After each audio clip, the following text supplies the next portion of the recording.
So today we have some great news for uranium and nuclear energy. Japan and California are looking to restart more reactors. More news on that. We're also going to look at a ranking system of all the uranium stocks. I'm going to show you that. It's changed for me, and I'm going to show you why I gave it that specific rank. Also, we'll talk about the House bill that's set to pass today that'll be the biggest energy bill for the United States of all time, and this is going to rocket nuclear and uranium stocks as well. And we'll talk about the overall market, what it looks like next week, and we'll answer some questions. You guys, I appreciate the last video. You guys are doing better. You almost got the 1,000 likes on the last video too. But the first things I want to get into before we get into the uranium stocks and their ranks, and this will be a fun video because I know all you from the last video commented and you said you had, so many different types of stocks, especially uranium stocks.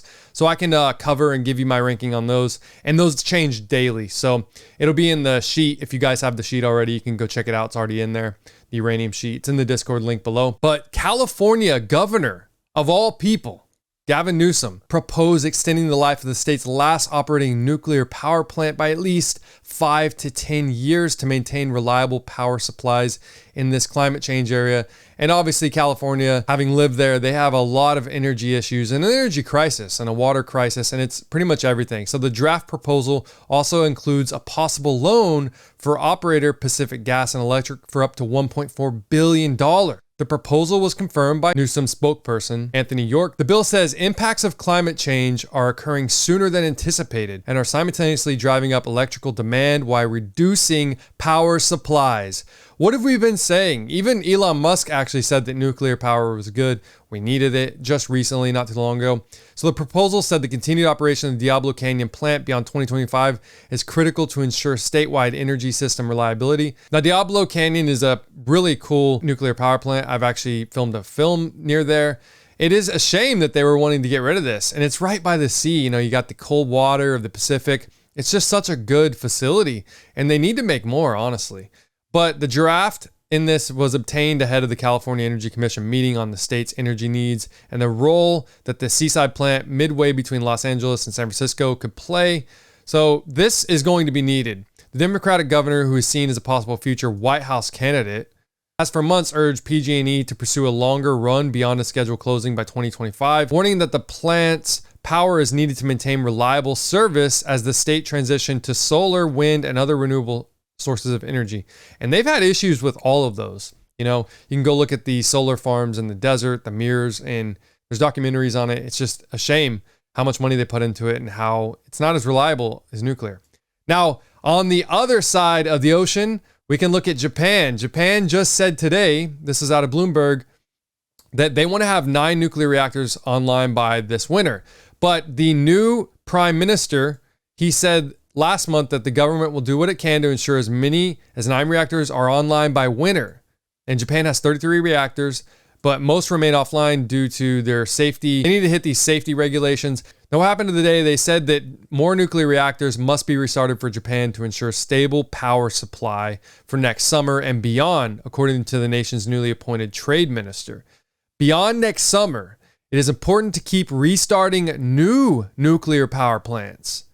And he told the reporters that today in Tokyo, the government will work with operators to make sure they comply appropriately with safety inspections and will work to gain the support of local municipalities. So Japan, we're going to look at history real quick here. They had a 10x in their reactors in the 10 years of the uranium and nuclear energy renaissance in the 1970s. So it went from 2 to 21 in less than 10 years.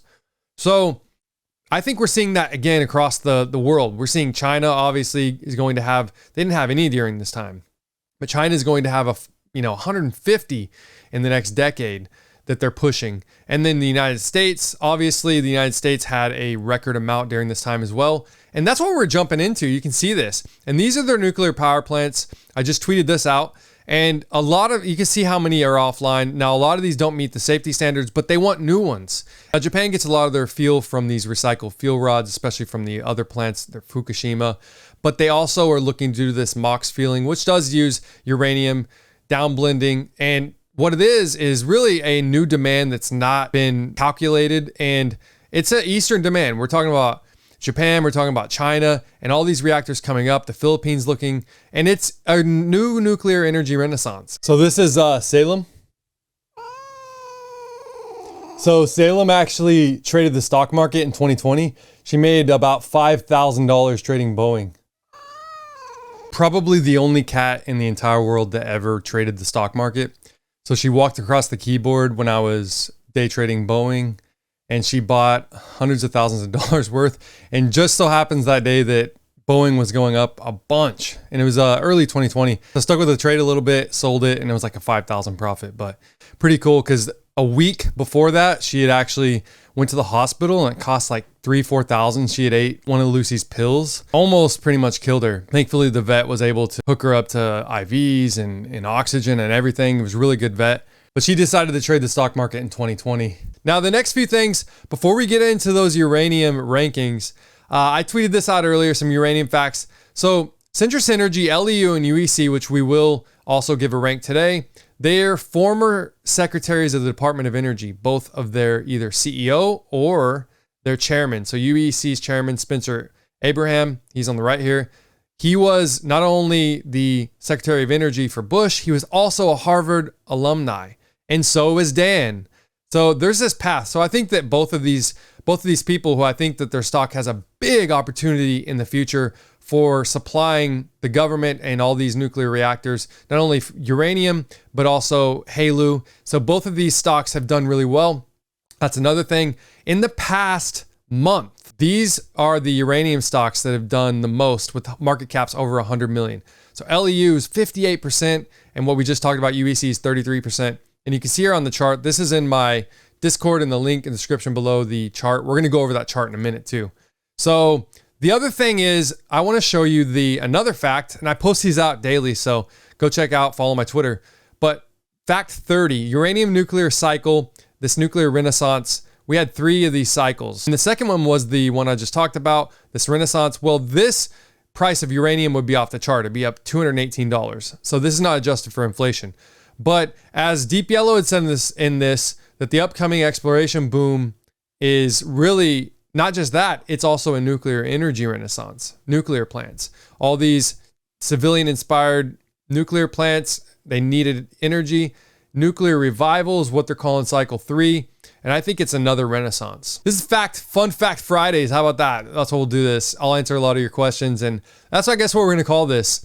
But Fun Fact 29, for uranium. The top 40 uranium producers, developers, and explorers combined, with over 3.5 billion pounds of U3O8, $8.2 billion market cap, is less than Dogecoin meme coin market cap of 9.4 billion at 7 cents today. That's all of these uranium stocks, producers, developers, explorers, with all that uranium is smaller combined. $8.2 billion market cap is smaller than Dogecoin. That's where we're at. That's why when we start to see record uranium prices, these market caps are going to grow, right? And if this can grow and it's literally worth nothing, it's worthless, in real life, when it comes down to things, this is worth nothing. This is just a meme. This is just a joke, right? So what could these be worth? Could a meme price on these be parabolic, as I like to say, and a lot of you like to harp on me about that? Yes, of course. And uranium stocks have gone parabolic in the past. If you see here, I have the 1 month on here. These are all the uranium stocks. These are also under 100 million market cap. That's the red ones here, as around under the 150 million or so, maybe under 200 million. I think I have it. But if you go up and down, you can see that in the past month, every uranium stock pretty much has done a good move. Some of them more than others. UEX 50%, Centrus 61. Now, next week on Monday, I'll also talk about this with UEC and UEX. On Monday, I think it's right in the early morning time, there's the meeting. Now, the shareholders, if they don't go with Denison and they want to go with UEC, then it's very possible they still do that, even without UEC putting in another offer. But they can see what the shareholders vote. If they want to go with Denison and UEC has a few hours to make a decision after that by 5 p.m. on Monday. That's kind of the timeline we've got. People are like, oh, it's a better deal, money wise. Well, a couple cents, uranium stocks move a couple cents in a day. Okay. That's easy. But long term, Can Denison get up UEX? Maybe there'll be a better, fit for him. Either way, UEC would get $8 million if they terminate the deal. Now, UEX, I think a lot of the shareholders want to go with UEC, but I'm not just saying, go with one or go with the other. You guys vote however you want. I think that, in my opinion, I think UEC, as we've talked about before, has a really good chance of getting them. And I think that they would be a great asset, a great team. I think Denison has their hands full already, right? They really do. And UEC does not have any assets up in the Athabasca Basin yet. So a lot of these are joint ventures. They just need to put up capital, okay, for the most part. So is Denison going to be able to do that? Who knows? Maybe. We're going to look at the rankings now. So the stock rankings, this is updated all the time. I update this. These are the percentages here in the past month. Now the purple tier, these are something, and this is not just because I bought the stock. I might not even own any, some of these stocks here just because they're high ranked. These are literally my non-biased rating in 1 through 6. Sometimes I might be wrong on the number and I might change it. Like, the management could change. Let me know in this video your number on your like this time, and then let me know if you agree with the ranking and what you think the ranking for your stock should be. But we've got the pounds over here. We've got what I think what their value is, their financing, the cost, jurisdiction, exploration, media, production time, management, and their market cap. So out of the, and these have kind of stayed the same the past few months. Out of these in the past month, they're 32% up, for the most part. Cameco is actually up 18%, which is pretty good. Centra is 62%, 61%. UEX 50%. Now, uranium, Sprott Physical Uranium Trust, they're up about 10%. I think that, the amount of pounds they hold, it's good long-term, but not everyone can invest in that. We also got the Deep Yellow Vimy merger, and, a lot of these US producers I rank pretty high. Now, some of the big things that stand out is the pounds that they have. Okay. Obviously the pounds, the permitting, the management. Okay.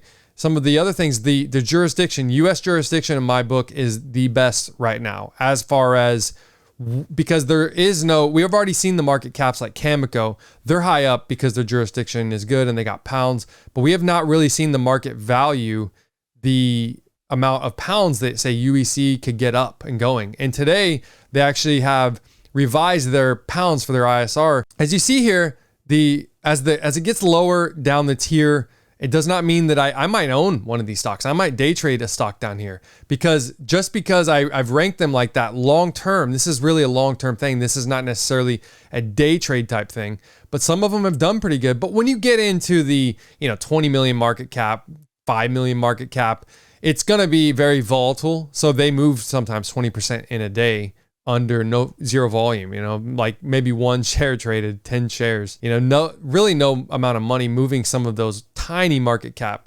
stocks. But if you really want to check out the sheet, it'll change daily. It'll be in link in the description below.